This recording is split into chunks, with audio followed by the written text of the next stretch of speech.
Bonjour. Prenons un peu de hauteur. Le baron perché, d'Italo Calvino. Un jour, Cosimo regardait du haut de son frêne.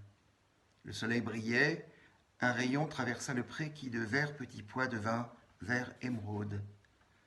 Là-bas, dans la tache noire du bois de chêne, un mouvement agita les frondaisons et un cheval en surgit. En selle sur le cheval, il y avait un cavalier tout de noir vêtu avec un manteau. Non, une jupe. Non, ce n'était pas un cavalier, c'était une Amazone. Elle galopait à bride abattue et elle était blonde. Cosimo ressentit que son cœur se mettait à battre plus fort et il fut pris de l'espoir que cette Amazone allait s'approcher suffisamment et qu'il allait pouvoir voir son visage et que ce visage allait se révéler des plus beaux. Mais au-delà de l'attente de la voir s'approcher et de sa beauté, il y avait une troisième attente, une branche d'espoir qui s'entrelaçait aux deux autres.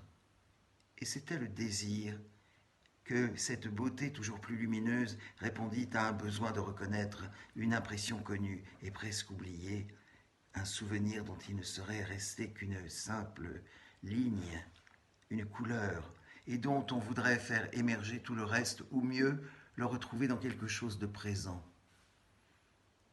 Et c'est dans cet état d'esprit qu'il bouillait d'impatience de la voir s'approcher à la lisière du pré, tout près de lui, où s'élevaient les deux pilastres des lions.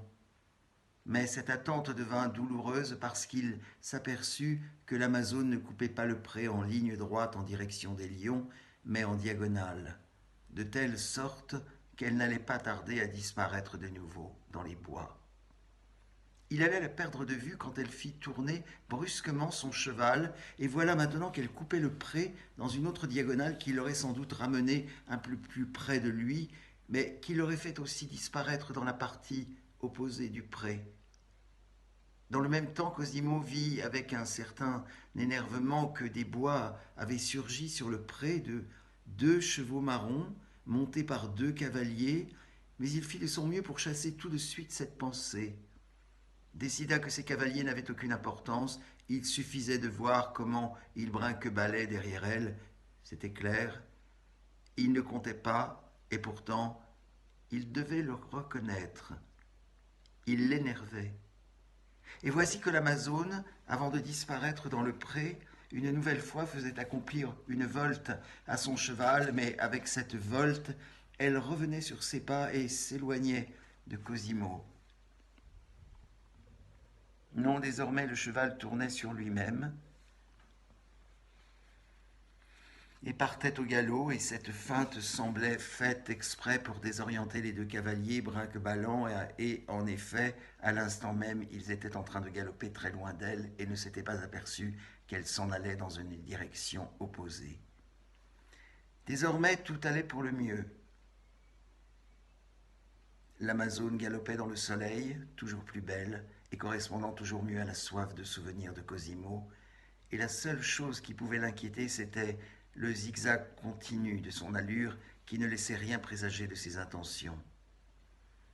Les deux cavaliers ne comprenaient pas mieux que lui où elle pouvait bien aller, et en tentant de suivre ses évolutions, ils faisaient beaucoup de chemin pour rien, mais toujours avec bonne volonté et un certain maintien. Et voici qu'en moins de temps que ne l'avait prévu Cosimo, la femme à cheval était arrivée à la lisière du pré, proche de lui.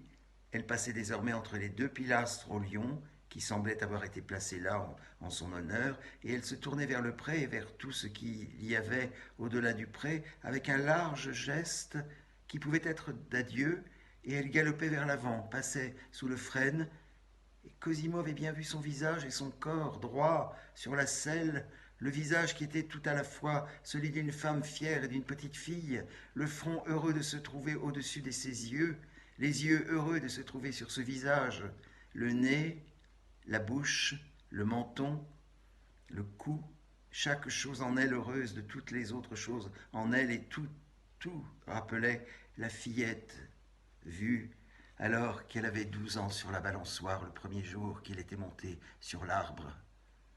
Sophonisba viola violenta donda riva. Cette découverte, ou plutôt le fait d'avoir porté, depuis le premier instant, cette découverte inavouée au point de pouvoir la proclamer à lui-même, remplit Cosimo d'une espèce de fièvre. Il voulut la rappeler en hurlant pour qu'elle levât les yeux vers le frêne et qu'elle le vît. Mais dans sa gorge, seul le cri de la bécasse lui vint, et elle ne se retourna pas. Désormais, le cheval blanc galopait dans la châtaigneraie, et les sabots battaient sur les bogues éparpillés au sol, ouvrant et découvrant l'écorce luisante et ligneuse de leurs fruits.